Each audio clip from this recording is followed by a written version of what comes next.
Hoy vamos a ver la última parte de la doctrina del juicio final dentro de nuestro curso de escatología. Y como saben, la semana pasada dijimos que nuestra clase sobre el juicio final estaría basada en 4 preguntas.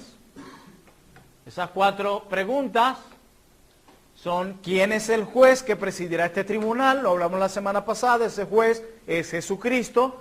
¿Cuándo será el juicio? La segunda venida del Señor Jesucristo. Y hay una estrecha conexión entre esa venida y la resurrección, este evento y la resurrección de los muertos. ¿Quiénes serán juzgados? Ese día lo vimos. Todos, cristianos y no cristianos, tendremos que rendir cuentas delante del Señor. El que haya hecho lo bueno, lo malo. Y esas 3 preguntas las aclaramos la semana pasada. Nuestra clase de hoy estará basada únicamente en la última pregunta, que es: ¿cuál es el criterio sobre el cual seremos juzgados? Y a partir del próximo miércoles estaremos hablando de nuestra última clase ya del curso, cielos nuevos y tierra nueva. Pero hoy vamos a ver únicamente cuál será el criterio sobre el cual seremos juzgados. Y sin más preámbulos, yo quiero que veamos un texto de las Escrituras y otros más que vamos a estar desarrollando, que nos van a permitir saber cuál es el criterio, en base a qué nosotros seremos juzgados, cuál será el criterio que usará este juez aquel día. Vamos a ver como primer texto de esta noche Apocalipsis 20, que es un libro muy simbólico que hemos estado viendo a lo largo de todo el curso de escatología. Vamos a ver Apocalipsis 20, versículos 12 al 15. Apocalipsis 20, versículos 12 al 15. Miren lo que dice Juan. Esta es una revelación del apóstol Juan en la isla de Patmos. Recuerden que el libro de Apocalipsis fue dado por Dios para infundir temor, ¿verdad? No. Esperanza. Así es. Esperanza. Espero que esta clase de hoy con Apocalipsis le infunda esperanza a mis hermanos que todavía lo ven con temor. Dice Apocalipsis 20, versículo 12 en adelante: y vi a los muertos, grandes y pequeños. ¿Recuerda lo que eso simboliza? Todo el mundo, de toda tribu, toda lengua, todo estatus social. Y vi a los muertos, grandes y pequeños, de pie ante ¿quién? Ante Dios. Y los libros fueron abiertos. Y otro libro fue abierto, el cual es el libro de la vida. Y fueron juzgados los muertos por las cosas que estaban escritas en los libros, ¿según qué? Verso 13. Y el mar entregó los muertos que habían en él, y la muerte y el Hades entregaron los muertos que habían en ellos, y fueron juzgados cada uno según qué. Ok, Juan llama nuestra atención aquí de que uno de los libros fueron abiertos, en los cuales estaban escritas todas las cosas que cada hombre había hecho. Lo que Juan nos dice: en ese libro yo vi todas las cosas que esos hombres habían hecho, todas sus obras, y en base a sus obras fueron juzgados. Lo que yo quiero aquí mostrar es que el apóstol aquí está tratando de describir una visión que él vio, y podemos ver que nuestro texto está muy cargado de simbolismos y figuras. Muertos, grandes y pequeños, de pie ante Dios, el libro fueron abiertos, etcétera, etcétera. El Hades entregó los muertos, etcétera. Vemos mucho simbolismo y figuras allí, ¿verdad que sí? Nosotros no podemos imaginarnos, y esto quiero dejarlo claro, nosotros no podemos imaginarnos una serie de libros literales donde están escritas cada cosa que hemos hecho. Recuerden el género literario del libro que estamos aquí. El punto es que nada será pasado por alto en ese juicio. Es lo que nos está queriendo decir esto. Nada será pasado por alto en este juicio. Lo digo para que no nos imaginemos libros literales. Imagínense libros donde están escritas las obras de todos los hombres, de los cuales todos van a dar cuenta delante de Dios. Imagínense lo grande de esos libros. Nada más imagínense un poco. O bueno, yo creo que resumieron todo y lo pusieron en Arial número 4. No, O sea, yo quiero que entendamos es esto. El punto aquí es que nada será pasado por alto en ese juicio. ¿Por qué? Porque la memoria de Dios es perfecta. A Dios no se le olvida nada de lo que hemos hecho y hemos dejado de hacer. De repente hay cosas que tú no te acuerdas, pero Dios, su mente es perfecta. ¿Y qué quiero decir con esto? Nuestras vidas entonces están delante de los ojos de Dios como si todo estuviese escrito en un libro. Así de sencillo. Todo. Hermanos, Dios, nuestro buen Dios, nuestro gran Dios, nuestro omnisciente Dios, nuestro omnipotente Dios, nuestro omnipresente Dios, posee la biografía de cada uno de nosotros. Toda. A veces usted un libro, biografía, especialmente cuando tú lees la vida de hombres como Charles Spurgeon, como Jonathan Edwards, como John Owen, como Thomas Watson, como John Wycliffe, y tú lees las biografías de ellos. Pero siempre en esa biografía hay cosas que faltan. Siempre. Pero la biografía que Dios tiene de cada uno de nosotros es sumamente detallada. No hay cosas que se escaparon allí. Todo está incluido. Nuestras palabras están incluidas. Nuestros hechos están incluidos. Nuestros pensamientos están incluidos. Las motivaciones con las que decimos y hacemos las cosas o buscamos cosas están incluidas. Todo. El texto entonces que nos dice que seremos juzgados según ¿qué? Nuestras obras. Veamos otros pasajes. Vayamos al Evangelio según Mateo, Mateo capítulo 16, versículo 27. Mateo 16, 27. Dice, porque el Hijo del Hombre vendrá en la gloria de su Padre con sus ángeles y entonces pagará a cada uno conforme a ¿qué? Sus obras. Recordemos que el juicio final se llevará a cabo cuando el Señor Jesucristo venga. Por eso se dice, porque el Hijo del Hombre vendrá en su gloria, en la gloria de su Padre con sus ángeles. Está hablando de la segunda venida. ¿Qué hará allí? Entonces pagará a cada uno conforme a sus obras, el juicio. Vayamos ahora a una epístola, otro género literario. Segunda carta de Pablo a los Corintios, capítulo 5, versículo 10. Recuerden que estamos desplegando o desarrollando, respondiendo a la pregunta, ¿cuál será el criterio sobre el cual seremos juzgados? Segunda carta de Pablo a los Corintios, capítulo 5, versículo 10. Dice Pablo, este texto lo vimos la semana pasada. Porque es opcional, dice Pablo, necesario que todos nosotros, si se incluye, comparezcamos ante el tribunal de Cristo para que cada uno reciba según lo que haya hecho. ¿En dónde? Mientras estaba en el cuerpo, aquí, sea bueno o sea malo.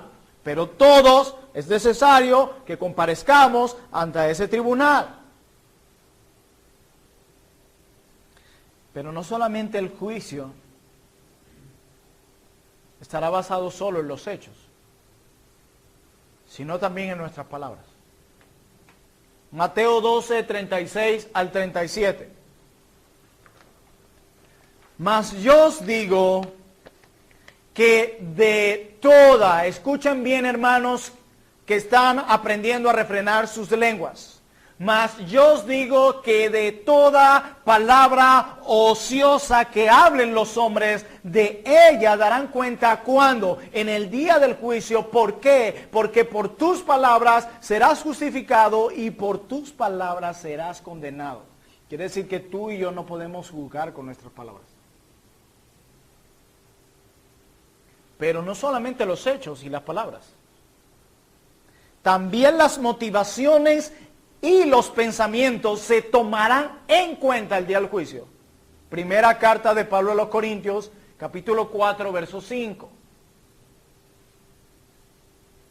Así que no juzguéis antes de tiempo, antes que venga el Señor, el cual aclarará también lo oculto de las tinieblas y manifestará ¿qué? Las intenciones de los corazones, y entonces cada uno recibirá su alabanza de Dios. Hermanos, en esta tierra muchas cosas quedan sin resolver. Muchas cosas. Hay preguntas sobre situaciones que quedan sin resolver. Hay situaciones dolorosas, conflictos que quedan sin estar claros. No entendemos las motivaciones por las cuales se han hecho muchas cosas. Hay muchas cosas que han quedado sin resolver en este mundo, ¿o no? Pero en el día del juicio, todo lo que haya quedado oculto se hará manifiesto. Romanos 2:16. En el día en que Dios juzgará por Jesucristo, ¿qué cosa? Los secretos de los hombres conforme a mi evangelio. Hermano, ese día todas las cosas se resolverán y todos los secretos dejarán de ser eso. Si el secreto más oculto es el día saldrá a la luz. El hecho de que estemos diciendo aquí que vamos a ser juzgados, quiero aclararlo, el hecho, y lo digo porque varios entendimos eso, que todos vamos a ser juzgados. Yo quiero aclarar esto muy bien. El hecho de que estemos diciendo aquí que vamos a ser juzgados cada uno conforme a nuestras obras, eso no significa, por un lado, que mi aceptación delante de Dios depende de lo que yo haya hecho, como nos indica el siguiente texto que vamos a leer. Tengamos cuidado con eso.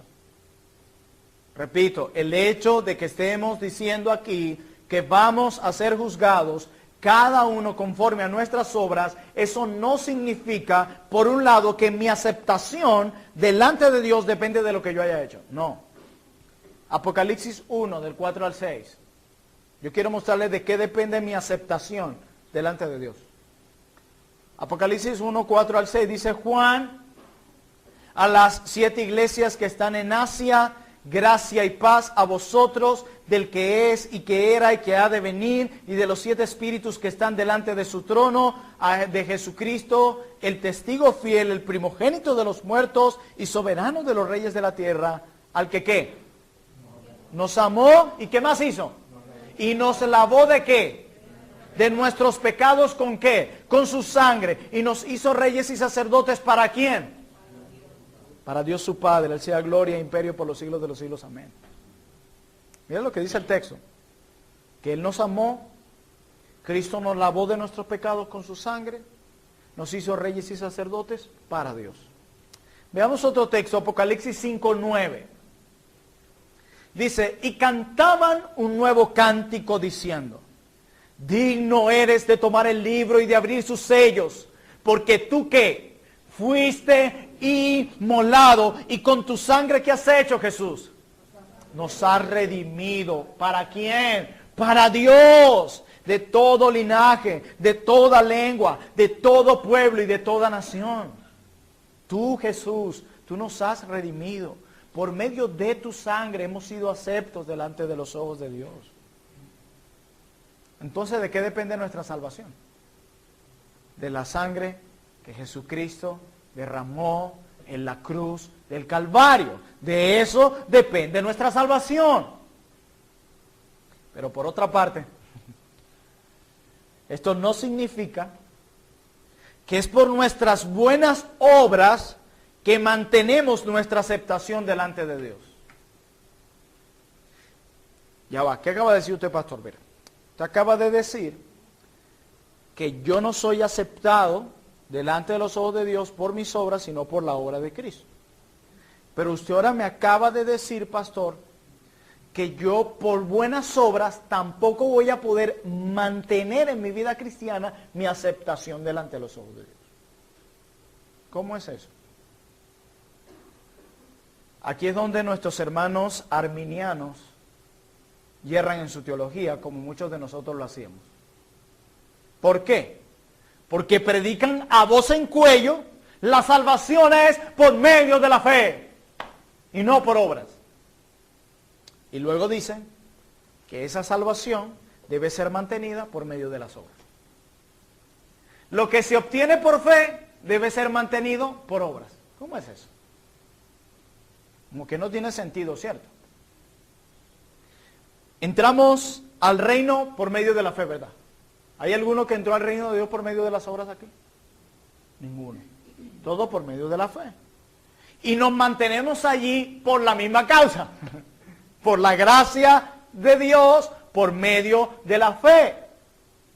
Alguien decía que si se pudiera perder la salvación, la habríamos perdido el mismo día que creímos. Ese mismo día ya fallamos. O sea que si yo obtengo mi salvación por fe, pero la mantengo por las obras, y es interesante que aquellos que avalan que la salvación se pierde, tú le preguntas, ¿cuántas veces has perdido la salvación? Ninguna. Wow, has hecho un buen trabajo con tus obras. Sí. ¿Y quién te ayuda? El Señor. O sea que el Señor te preserva. Sí. Entonces, ¿dónde están tus obras? No sé. Hermanos, las Escrituras abundan en testimonio en cuanto a que Dios ama a su pueblo únicamente por su buena voluntad, libremente. No hay nada en nosotros, ni que haya sido hecho por nosotros, que haya movido a Dios a amarnos. ¿Ustedes se acuerdan la meditación que vimos el día del culto de oración? Que Dios nos ama en su Hijo. ¿Se acuerdan? Nosotros recibimos amor ni siquiera por nosotros mismos. Es porque estamos unidos a Cristo. Y como Dios ama a su Hijo, ama a aquellos que están en su Hijo, nosotros. Y quiero detallar esto un poco más. Apocalipsis 20:15. Y el que no se halló inscrito en el libro de la vida fue lanzado al lago de fuego. Y muchos dirán, mi nombre estará ahí. Y muchos empezaron a pensar, ¿verdad? Todo se le sale el arminiano a veces. Con este pasaje podemos ver que solo serán admitidos en el reino a la vida eterna aquellos cuyos nombres fueron encontrados en el libro de la vida, ¿cierto? Ahora bien, ¿cómo esos hombres fueron inscritos en el libro de la vida? ¿Cómo esos nombres, fueron escritos allí? ¿Cómo fueron? Una buena pregunta. Debemos que la Biblia responda. Vamos a ir al Evangelio según San Lucas, capítulo 10, versículo 20 en adelante. Ajá. Dice Lucas 10, versículo 20 en adelante. Pero no se regocijéis. Venían los discípulos gozosos de haber liberado demonios. Dice, pero no os regocijéis de que los espíritus se os sujetan, sino regocijaos de que vuestros nombres están escritos en los cielos. En aquella misma hora Jesús se regocijó en el Espíritu y dijo, yo te alabo, Padre, Señor del cielo y de la tierra, porque escondiste estas cosas de los sabios y entendidos y las has revelado a los niños. Sí, Padre, porque así te agradó. Todas las cosas me fueron entregadas por mi Padre, y nadie conocerá quién es el Hijo sino el Padre, ni quién es el Padre sino el Hijo, y aquel a quien el Hijo lo quiera revelar. Según esto, esos nombres fueron colocados en ese libro por la buena voluntad de Dios, porque así le agradó a Dios. No son mis buenas obras las que movieron a Dios a amarme. Más bien fueron mis obras las que me trajeron condenación delante de Él. Mis malas obras. Pero Él me amó por su buena voluntad. Si mis obras y mi carácter fueran determinantes en mi salvación, deberíamos cambiar algunos textos que aparecen en el libro de Apocalipsis, como por ejemplo el siguiente. Apocalipsis 5, 12 al 13. Me estoy saltando textos y ustedes no me dicen nada. Apocalipsis 5, 12 al 13. Decía que decían a gran voz, el cordero que fue inmolado es digno de tomar el poder, las riquezas, la sabiduría, la fortaleza, la honra, la gloria. ¿Y qué más? Y a todo lo creado que está en el cielo y sobre la tierra y debajo de la tierra y en el mar. y a todas las cosas que en ellos hay, oí decir. Me encanta esto.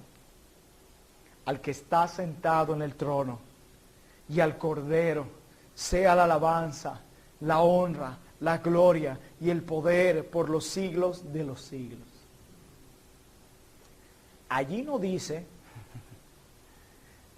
que el Cordero sea parte de la alabanza y otra parte de la alabanza para nosotros. ¿Verdad que no? Porque si yo tuve que ver algo en mi salvación por mis buenas obras, diría, al Cordero sea la alabanza, y a Joan y a Ender, que hicieron un esfuerzo en salvarse. Ambos colaboraron, a ambos sea la gloria. ¿A qué no dice eso? Toda la alabanza es para el Cordero, porque todo lo hizo Él. ¿Qué significa entonces que vamos a ser juzgados según nuestras obras?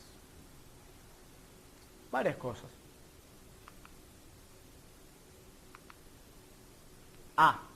Mis buenas obras son las que demuestran y las que demostrarán en aquel día que nosotros estamos de parte de Dios y de su Hijo Jesucristo.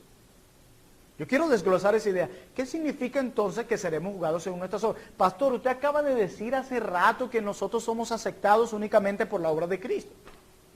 Entonces, ¿cómo es eso que vamos a ser juzgados según estas obras? Punto 1. Porque mis buenas obras son, y lean bien, las que ¿qué? Demuestran, y las que demostrarán en aquel día. ¿Cuál día? Que nosotros estamos de parte de Dios y de su Hijo Jesucristo. Mis obras no me hacen acepto delante de Dios. Recuerden, yo soy aceptado por Dios únicamente por la obra de su Hijo. Pero ¿qué hacen mis obras? Demuestra y demostrarán aquel día que nosotros estamos en Cristo. En todo el libro de Apocalipsis, ustedes recordarán, y el pastor Rubén lo puso, se hace una clara diferencia entre aquellos que seguían a Cristo y los que seguían a la bestia. ¿Cómo se identificaba a los que seguían a la bestia, según lo que vimos en Apocalipsis? Ajá, aparte de lo que vamos a ver, ajá. Pero, ¿cómo? Su mente y sus obras, que ¿cómo se identificaba eso? Con la marca. ¿Te acuerdas la marca? Que la marca no era el chip, sino su mente, sus obras, evidenciaban eso. Son nuestras obras las que demuestran del lado de quién estamos. Son tus obras las que demuestran quién es tu amo supremo. Son tus obras. ¿Tú quieres saber a quién sirves? Mira un poco a tus obras. Y tú verás a quién sirves realmente. Al Dios dinero, al mundo, y para de contar. Hermanos míos, ¿nos conformamos a este mundo caído? Algunos me decimos, no, pastor, ¿en serio? Vivimos controlados por nuestros deseos. Es bueno que te preguntes eso, más en la situación que estamos ahorita. ¿Realmente tus deseos son los que te controlan o es la palabra de Dios la que te controla? ¿Qué te está controlando? Una buena pregunta. ¿Qué te está controlando ahora mismo? ¿Dedicamos lo mejor de nuestro tiempo y talentos a la búsqueda de los placeres y las glorias de este mundo? De ser afirmativo, entonces no estamos del lado del Cordero, estamos del lado de la bestia. Es lo que dice Apocalipsis 13:8, que era el texto que citaba nuestro hermano Gianfranco. Dice, y la adoraron, si ustedes leen el texto, está refiriéndose a la bestia, y la adoraron todos los moradores de la tierra, cuyos nombres, ¿qué? No estaban escritos en el libro de la vida del Cordero, que fue inmolado desde el principio del mundo. Hermanos, ¿cómo podemos saber que estas personas no estaban escritos en el libro de la vida? Así es, muy bien, niños, porque se postraron delante de la bestia y la adoraron. Así de sencillo. Le servían a Satanás y a su sistema mundano. A veces cuando decimos apártense del mundo, no estamos refiriendo a al mundo como tal, cielo y tierra, como lo conocen. Nos referimos al sistema pecaminoso llamado mundo que se opone a Dios, donde su rey es Satanás. Hermanos míos, estamos luchando a diario para no amoldarnos a este sistema cuyo príncipe es la serpiente antigua. Pues esto es muy importante. Nosotros de repente no es que nos paramos y decimos, mira, Camero, yo estoy sirviendo a Satanás. Yo creo, hoy amanecí con ganas de servir a Satanás. ¿Qué opinan? De entrada Camero entra en shock y empieza a convulsionar, o te espuma por la boca y todo. ¿Qué pasó aquí? No, pero en la práctica, cuando echas una mirada así a tus motivaciones, un poco, con la que haces las cosas, tus acciones, cómo tratas a tu prójimo, cómo te relacionas con Dios diariamente, tú llegas a la conclusión, tú dices, uy, pastor, yo como si me estoy amoldando a este sistema. Tu respuesta positiva es, detente, detente. Porque ese día va a ser tarde, muy tarde. Hermanos, estamos en guerra contra las pasiones que combaten en nuestros miembros y que batallan por llevarnos nuevamente cautivos al pecado. ¿Ustedes se acuerdan cuando vimos santificación sobre el pecado remanente? Que lo ilustrábamos como aquel rey malvado en una nación y llega el ejército bueno y lo tumban de su trono y se siente un buen rey, pero el rey malo por ahí anda, con unos 5 o 6 de sus súbditos. Y él va a hacer todo lo posible de volver a ese trono. Hermano mío, hermana mía, Satanás va a hacer lo posible para volverte a llevarte cautivo al pecado al cual servías antes de Cristo. Por eso tanta presión en el mundo, las tentaciones, el orgullo, la ira, la pereza, la avaricia, que de repente no dice que soy avaricioso, pero mira lo que deseas. No dices con tus labios yo soy un egoísta, pero mira tus acciones, tus motivaciones con la que haces, con la que das. Hermano, es necesario mirar un poco nuestro corazón. El enemigo quiere volver a llevarnos cautivos al pecado y va a hacer todo lo posible. Ahí están las presiones, ahí están las tentaciones diarias para que vuelvas allí. Es necesario que nos examinemos. Recuerden, ¿por qué será el criterio de las buenas obras en el día del juicio? Porque las obras demuestran y demostrarán en aquel día que estábamos, si realmente estábamos en Cristo o realmente estábamos sirviendo a la bestia. Es lo que dice Santiago, capítulo 2 de su carta, que ya lo vimos un domingo. Muéstrame tu fe por tus obras. La fe que no tiene obras es muerta. Así de sencillo. No, pero es que yo creo, los demonios también creen y tiemblan. Y van a sufrir ese día del juicio. Pero en último lugar, la razón por qué el criterio serán nuestras obras. Ya que la pregunta surge de qué, pastor, si vamos a ser juzgados por medio de la obra de Cristo, ¿para qué las obras? Ahí estamos viendo el primer propósito. Veamos el segundo. Porque por medio de las buenas obras evidenciamos la realidad de nuestro arrepentimiento y de nuestra fe. Lo que dije anteriormente, era la primera razón, es que mis buenas obras son las que demuestran y las que demostrarán en aquel día del juicio que nosotros estamos de parte de Dios y de su Hijo y no de parte de la bestia. Pero la segunda razón, repito, es porque por medio de las buenas obras evidenciamos la realidad de nuestro arrepentimiento y de nuestra fe. Explico. Si hay algo que conoce todo creyente verdadero, es que lo único que demanda Dios del pecador para ser salvo es arrepentimiento creyente. La fe y el arrepentimiento son dos gracias, o como decía el pastor Sugel, son las dos tenazas por medio de las cuales el pecador se apropia del Señor Jesucristo. El arrepentimiento y la fe. Pero son dos gracias. La Biblia dice que el Señor es quien nos concede el arrepentimiento. La Biblia dice que en Efesios capítulo 2 que la fe es un don, un regalo de Dios, no es nuestra, todos son gracias. Pero donde quiera que hay fe, hay arrepentimiento. Y viceversa. No puede una cosa estar divorciada de la otra. La fe trae consigo arrepentimiento y el arrepentimiento lleva consigo la fe. No están divorciadas. Pero en muchos textos de la Biblia se nos enseña que la fe y el arrepentimiento, si son verdaderos, producen frutos. Eso sí nos enseña la Biblia también. Y yo creo que esa es la parte que a nosotros no nos gusta muchas veces del cristianismo. El saber las demandas del Evangelio.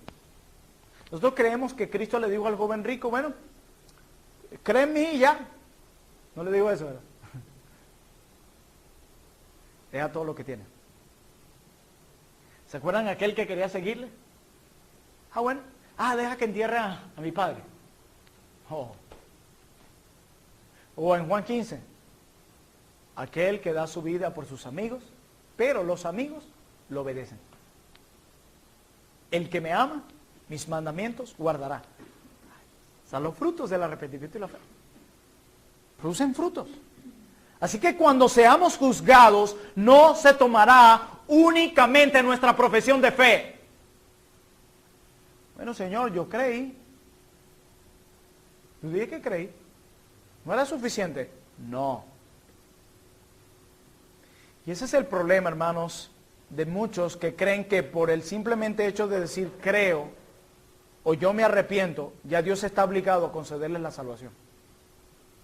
O la mal llamada oración del pecador, que porque alguien hizo una oración ya es salvo. Primero, yo nunca veo a Pedro ni a ninguno de los apóstoles diciéndole a alguien, vengan para hacerle la oración. Yo no veo eso en la Biblia.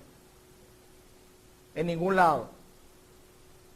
De hecho, fue tal la predicación tan dura de Pedro en Hechos 2, que los hombres, varones, ¿qué haremos?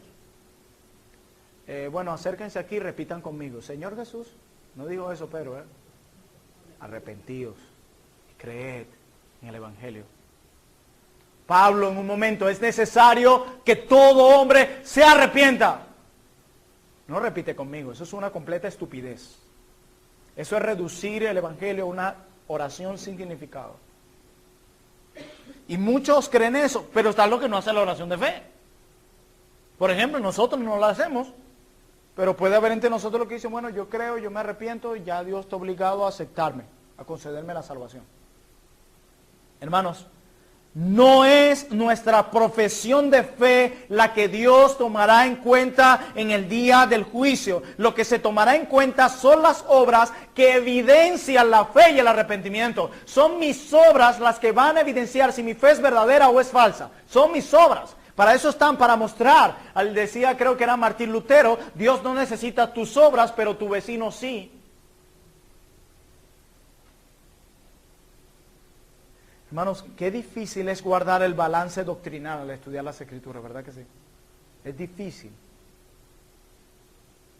La Iglesia Católica, la Católica Romana, ha puesto, por ejemplo, un énfasis ¿dónde? La salvación por obras.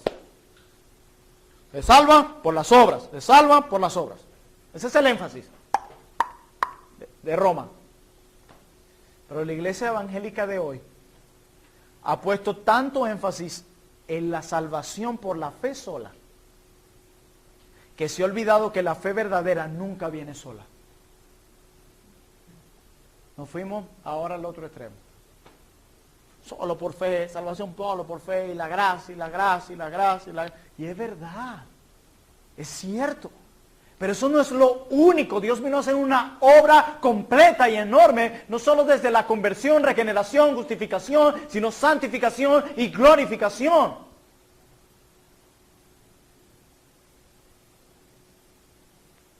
Hermanos, si creemos, decía un siervo del Señor, que solo por medio de la fe somos salvos, pero también creemos que la fe que salva, la fe genuina que trae consigo la salvación, es una fe que nunca viene sola. Debemos creer eso. La verdadera fe nunca viene sola. Somos salvos por la fe solamente, pero esta fe nunca viene sola.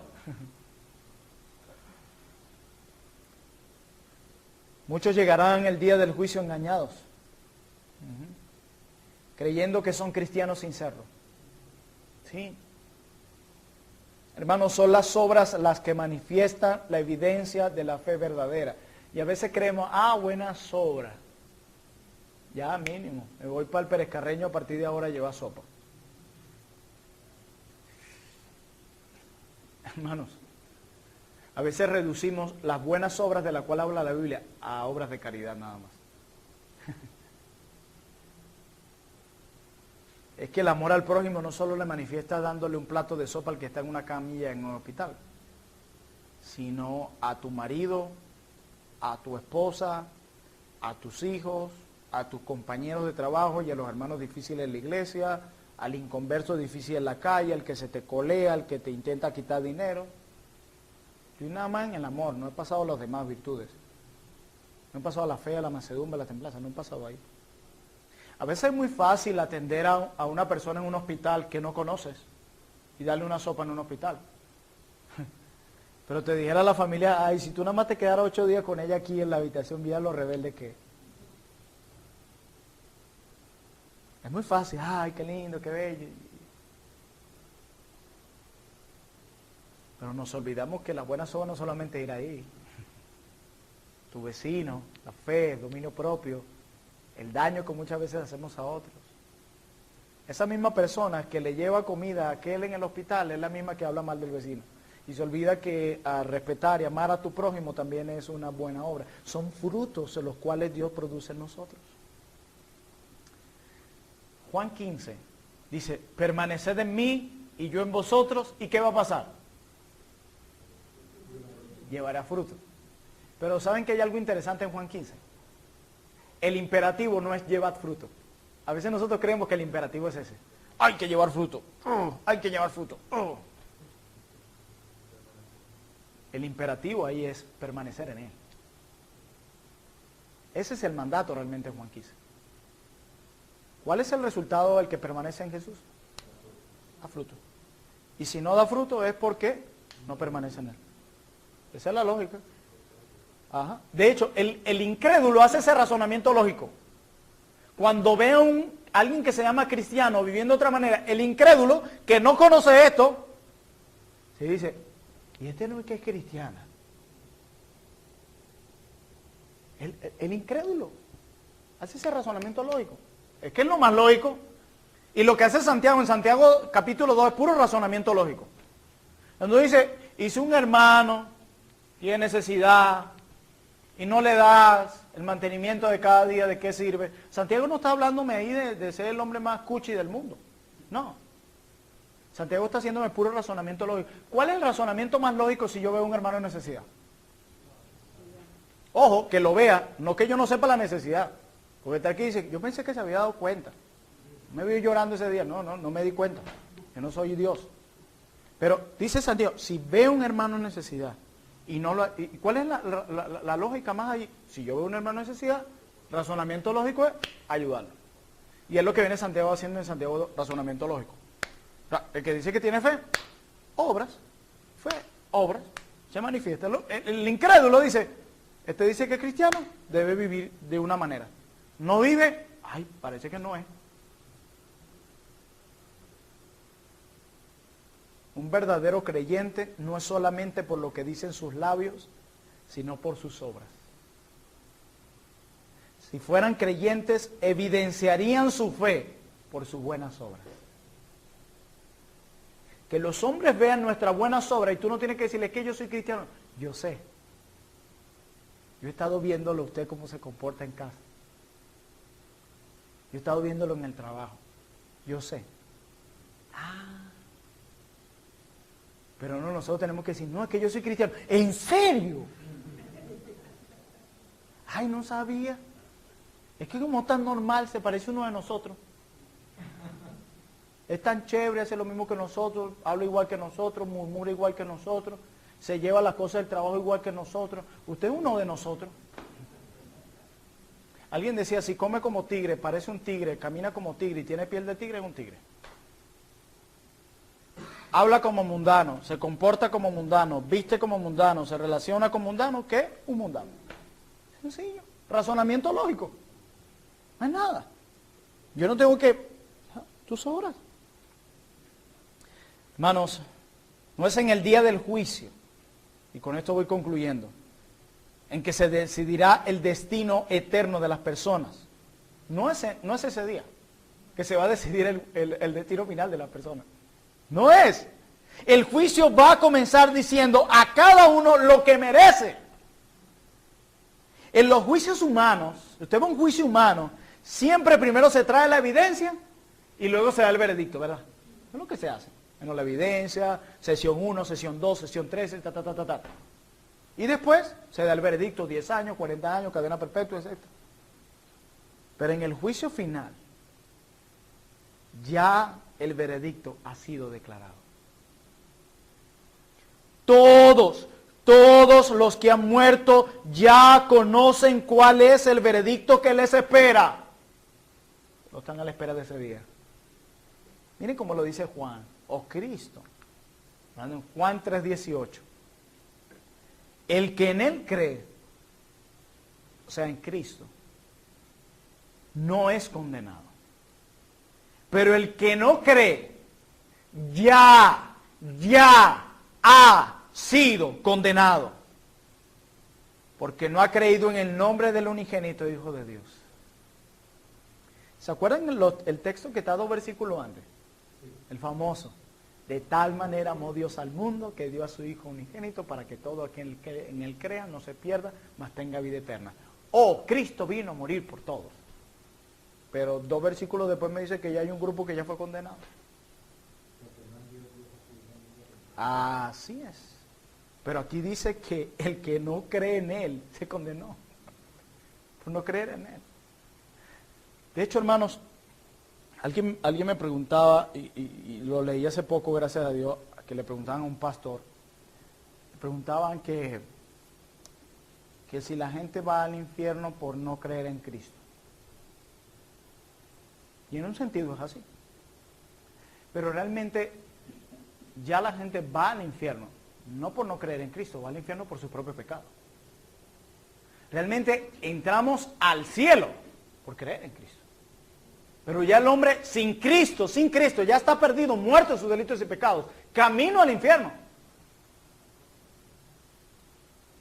Nosotros vamos al cielo, nosotros somos igual que pecadores que el que va al infierno. Entonces la única razón por la que entramos al cielo es por haber creído en Jesús. Pero ¿qué pasa con el que ha creído en Jesús? Según lo que vimos ahorita, se evidencia por sus buenas obras. Interesante. O sea que Dios vino a hacer una obra de justificación, pero también de santificación. Que nuestras obras se evidencien. Cristo vino por medio del poder de su Espíritu Santo a impactar cada área de nuestra vida. Todas. Nuestra manera de pensar, nuestra manera de amar, nuestra manera de comunicarnos, nuestra manera de relacionarnos, etcétera, etcétera. Es más, Cristo vino a hacer por medio de su obra y por el poder del Espíritu Santo un cambio tan tremendo que pasamos de tener una relación con Satanás a pasar a entrar en una relación nada más y nada menos que con Dios por medio de su obra. Cambió hasta con quien nos relacionamos. Pasamos de ser bastardos a hijos. Un cambio increíble. Entonces, mi hermano, aunque nosotros somos justificados y aceptados por Dios por medio únicamente de la obra de Cristo, si realmente tú has creído en Cristo, porque algunos dirán, ay, por lo menos ya creí en Cristo, ya. Bueno, el pastor dijo que nada más es lo único que necesito para ser aceptado por Dios. Ya va. ¿Tú creíste en Cristo? Sí. Bueno, ¿se está evidenciando? No, entonces no has creído, mentira. Y yo no estoy hablando de una vida de perfección, yo estoy hablando de hombres y mujeres que están creciendo en dependencia del Señor, reconociendo sus maldades de la gracia de Dios y siendo santificados a la imagen de Cristo, o conformados a la imagen de Cristo. Hermanos míos, las buenas obras importan. Por una gran razón. Porque ellas evidencian si tu fe es verdadera o no. ¿Sí? Y hoy es muy común decir que somos cristianos. Cualquiera tú le preguntas, soy cristiano, y algunos hasta en camisa lo llevan, soy cristiano. O algunos dicen, no, ese carro es cristiano porque lleva el pescadito. ¿Qué carro cristiano ni qué nada? Es un carro. Son nuestras obras, hermano. Tú deberías evaluar tú con actitudes diarias. Tu vida diaria. Mis hechos nada más, pastor. No, ¿se acuerdan que en el día del juicio se expondrán qué? Mis pensamientos, intenciones, los secretos. todo. Así es. Así que, como dijo alguien una vez, si eres cristiano, que se te note. Hermana, si eres cristiana, que se te note. Hermano, si eres cristiano, que se te note. En tus acciones, cómo tomas tus decisiones, en las motivaciones de tu corazón, en tus pensamientos, en cómo tratas a tu prójimo, en cómo te relacionas con los demás, en cómo tu vida cristiana, en tu contentamiento cristiano, en tu gozo cristiano, etcétera. En tu humildad. Tenemos a ser muy arrogantes. Humildad. Alguien decía, hay 3 cosas que le hace falta al hombre. Humildad, humildad, humildad. Hermanos míos, hoy culminamos con este tema del juicio final. Y ya tal vez la próxima semana se acabó el curso de escatología. Pero ¿cuál ha sido el impacto que esto ha traído a tu vida? ¿Debería producir gozo de saber que un día el Señor juzgará con toda justicia? Pero también temblor. No vaya a ser que esté siendo visto como un hipócrita delante de Dios. No importa si tienes cara de piadoso. A veces a mí me da un poquito de rabiecita. Cuando la gente dice, ay, pero no ves la cara de piadosa que tiene la hermana. Allá donde suena la canción aquella, si tú supieras. Escucha. Hermano, yo no sabía eso, que por la cara, por el vestir de alguien ya era piadoso. Ah, no, él es bien humilde porque llega con los zapatos rotos y eso. No, aún esos que tienen los zapatos rotos pueden ser más orgullosos que tú. Esa no es la humildad. Hermanos, somos tan errados en cómo vemos la piedad de los hombres. No, él es piadoso porque sabe mucho. Judas sabía bastante. Ajá. ¿Y? Hay hombres que saben menos que tú y que yo y son más piadosos que tú y que yo. Y tienen más temor de Dios que tú y que yo. Y saben menos que tú y que yo. ¿Se dan cuenta los estándares que usamos para evaluar? Debería darnos vergüenza el estándar que estamos usando. Usemos el mismo criterio que se usará. Pero no para empezar a evaluar a los otros. Ya aquí vi más de uno que no es. No. Evaluémonos cada uno de manera personal. Yo leo esto y expongo esto y es para temblar, hermanos. Cuando nosotros vemos cómo nos tratamos en nuestro matrimonio, decimos, ojo, ¿dónde están las buenas obras? Cómo tratamos a nuestros hijos o cómo los hijos tratan a sus padres. Cómo como cristianos tratamos a nuestro prójimo. Cómo nos relacionamos con las autoridades, con las leyes, con la ley moral de Dios, con nuestra devoción a Dios, con el servicio a los demás. Y hay algo aquí, con la motivación con la que lo hacemos. Porque saben que a veces el orgullo se disfraza de amor, me decía alguien. Y es verdad. Él va a ayudar, va a servir a otro, pero que me vean. ¿Y quién ayudó a tal hermano? Y uno está esperando que le pregunte. Llega el hermano al hospital y le ve la fruta y todo.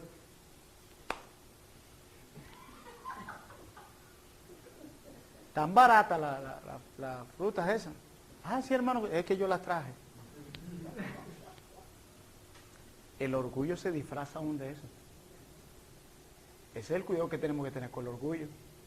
Se disfraza de muchas maneras.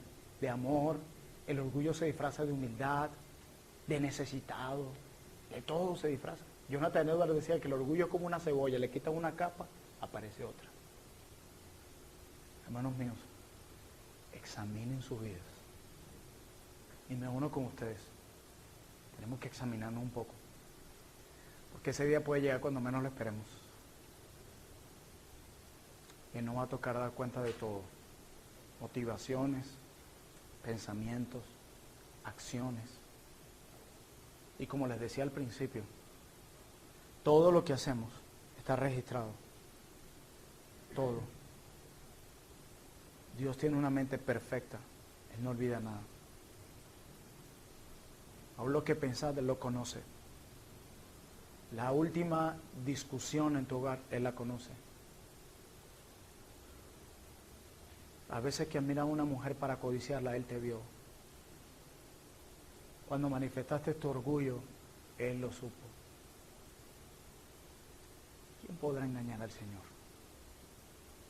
¿Quién tendrá la arrogancia y la osadía en este salón de intentar engañar a Dios?